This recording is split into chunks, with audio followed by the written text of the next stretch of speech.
안녕하세요. 대현 멘토 신범철입니다. 오늘 알아볼 기업은 애경케미칼이고요. 애경케미칼에 대한 이슈, 그리고 현재 주가가 어떻게 흘러가고 있는지 한번 살펴보도록 하겠습니다. 일단 영상이 없어서 저희 채널을 올해에도 여러분들 옆에서 항상 서포트할 예정이기 때문에 저희 채널을 지속적으로 지켜봐 주시면 감사하겠습니다. 네, 애경케미칼의 차트를 먼저 살펴보게 되면 애경케미칼은 이제 12월 달부터 상승을 하다가 지금 약간 조금 하락을 하고 있는 상황이죠. 그래서 일단 이 12월 달에 상승 모멘텀이라고 볼 수 있었던 건 이제 SAF, TPC가 있었다라는 거였습니다. 그리고 지금 하락하고 있는 이 상황에서도 어떤 이유가 SAF, TPC, 더 나아가서는 이제 2차 전지가 있을 수 있다라는 점이죠. 그래서 이제 TPC 같은 경우는 굉장히 이제 좋은 산업이죠. 그래서 이제 TPC로 만들 수 있는 것이 이제 아라미드고, 이런 아라미드를 포함한 탄소복합 시장이 앞으로 30년, 35년이니까 35년도가 되면은 이제 시장 규모가 100조 정도로 형성되니까요.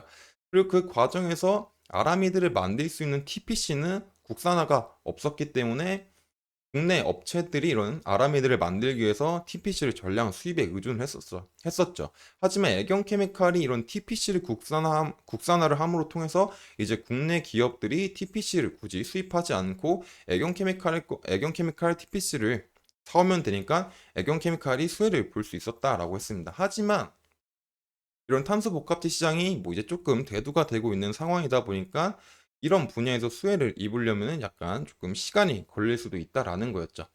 그리고 이제 SAF로 이제 어떤 상승이 나올 수 있는 모멘텀이 나왔는데, 왜 이제 이걸로 다시 하락의 이유가, 되돌림에 대한 이유가 있을 수 있을까라고 보면은, 결국에 이제 SAF라는 거는 전 시간에 말했지만 결국에 석유나 석탄 등의 기존 화석 연료가 아니라 동식물성 기름으로 만들어진 친환경 원료다라는 거죠.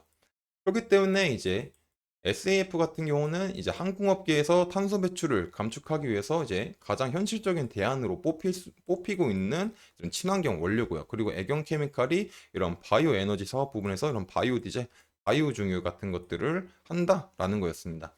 그래서 이제 미국에서 이제 IRA, SAF 세액 공제 가이던스를 발표를 해서 온실가스 배출량의 지율이 이제 지속 가능 항공유 SAF에 대해서 그런 세액 공제를 하겠다.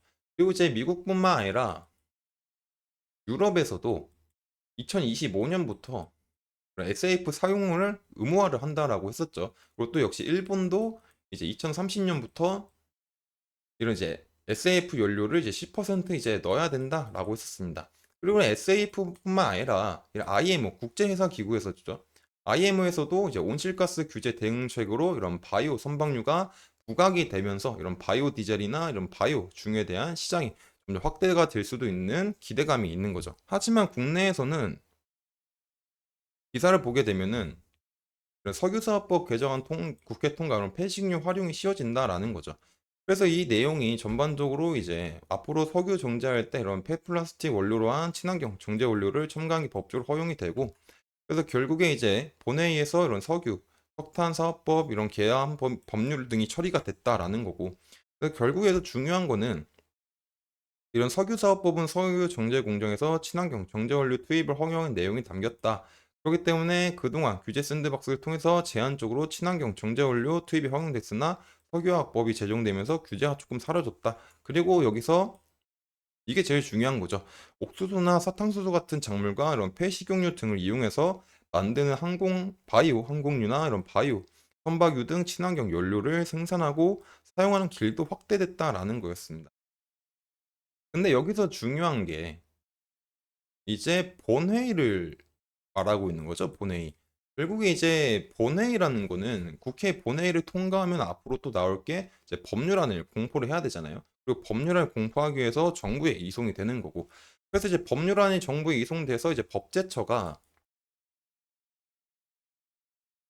이제 국무회 상정안건의 작성 요령에 따라서 또 법률 공포안을 작성한 다음에 다시 국무회의에 상정을 하고 그 다음에 또 이제 공포가 되는 거잖아요.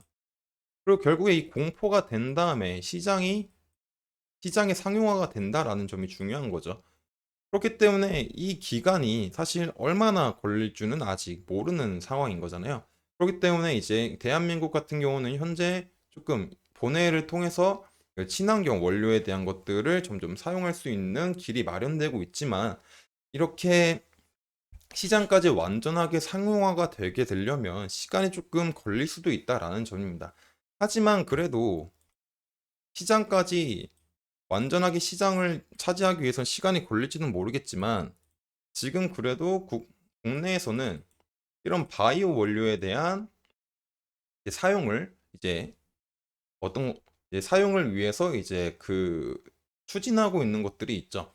그래서 이제 선박회사 같은 경우는 HMM이 있잖아요. HMM이나 이제 현대글로비스 같은 경우는 이제 바이오 선박을 이용해서 이제 시범 문항도 게시를 했었고, 이제 물론 이제 여기서 시범을 했을 때 사용된 이런 바이오 디젤 같은 경우는 바이오 연료 같은 애경 케미칼에서 받은 건 아니에요. 이제 GX 칼텍스에서 받은 겁니다. 그 GX 칼텍스에서 생산된 이제 선박용 이제 바이오 디젤 30%가 혼합된 선박유를 사용했을 때 이런 HM이 했던 말이 이제 바이오 원료를 사용하면은 24%의 온실가스 감축 효과를 달성할 것을 예상하고 있고, 또 이제 HMM이 그런 바이오 선박류에 대한 도입을 점진적으로 확대할 거다라는 거죠. 그래서 HMM이 목표로 하는 게 이제 연간 전체 연료의 바이오 연료를 이제 5에서 10% 수준까지 사용량이 늘릴 거다라는 겁니다. 그렇기 때문에 지금 당장은 국내에서 본회의를 통과해서 어떤 법률안이 공포가 되고 시장에 도입이 되려면 약간 상당 기간의 시간이 조금 필요할 수 있지만, 결국에 이제 국내 현대 정부에서도 이런 바이오 중유 도입에 위해서 이제 실증 사업에 관련된 이제 법령을 계속 개정을 하고 있는 중이고 추진을 하고 있는 중이고, 또 이제 HM 같은 대형 선박 회사에서도 이런 바이오 중유를 사용함으로써 이런 탄소 감축에 효과를 본 일들이 굉장히 많기 때문에 앞으로 미래에는 굉장히 많이 쓰일 수 있는 분야다. 그렇기 때문에 지금 당장은 SAF가 쓰이지 않아서 조금 어떤 기대감에 대한 되돌림일 수는 있지만, 애경 케미칼은 이런 바이오 산업 부분을 위해서 충분히 수혜를 볼 수 있는 상황이 많이 남을 수 있다라는 겁니다. 그래서 지금 차트를 한번 다시 살펴보게 되면은 이제 애경 케미칼 같은 경우는 이제 상승을 하다가 이제 하락을 하고 있죠. 그렇기 때문에 지금 봐야 될 주요 지지 부근이라고 하면은 이런 지금 13,500원 부근 혹은 이제 13,000원 부근이 되겠죠. 그리고 지금 현재 제일 중요한 게 일단 이평선의 배열 상태를 보게 되면은 이제 5평선, 10평선, 20평선 상승하다가 이제 5평선은 이제 급격하게 하락이 나와주면서 또 가팔라졌고, 20평선도 10평선도 이제 조금 이제 하락을 하고 있지만 아직까지는 이제 60평선이 좀 완만하지만 상승을 하고 있다. 그렇기 때문에 지금 당장 이런 13,000원 부근, 13,500원 부근들을 잘 지켜주면서 반등이 오게 되면은 다시 한번 이렇게 상승할 수도 있는 그림도 우리가 생각할 수 있지 않을까라고 생각을 합니다. 그렇기 때문에 지금은 애경 케미칼이 이제 이런 13,000원 부근을 조금 잘 지켜주는지 한번 살펴봐야 되겠죠. 그리고 일단 애경 케미칼 같은 경우는 일단 자체적인 산업 같은 게 조금 단기적으로 나을 수 있다라기보다는 조금 몇 년은 조금 지켜봐야 될 어떤 수혜를 볼 수 있는 거기 때문에 애경 케미칼 사업 부분은 이제 장기적으로 좋고, 또 장기적으로 봤을 때도 지속적으로 사용될 수 있는 사업 분야이기 때문에 사업의 성과가 어떻게 나올지 꾸준히 살펴봐야 되지 않을까라고 생각을 합니다. 그렇기 때문에 애경 케미칼 같은 경우는 어떤 주가의 변동성이나 어떤 사업 부분에 관련된 이슈들 이런 것들을 지속적으로 체크를 해봐야 될 것 같고요. 그렇기 때문에 애경 케미칼에 이제 관심이 있으신 분들은 이제 제가 지속적으로 체크할 예정이니까 이제 시청해 주시면 감사하겠습니다. 이상 대연 멘토 신범철이었습니다.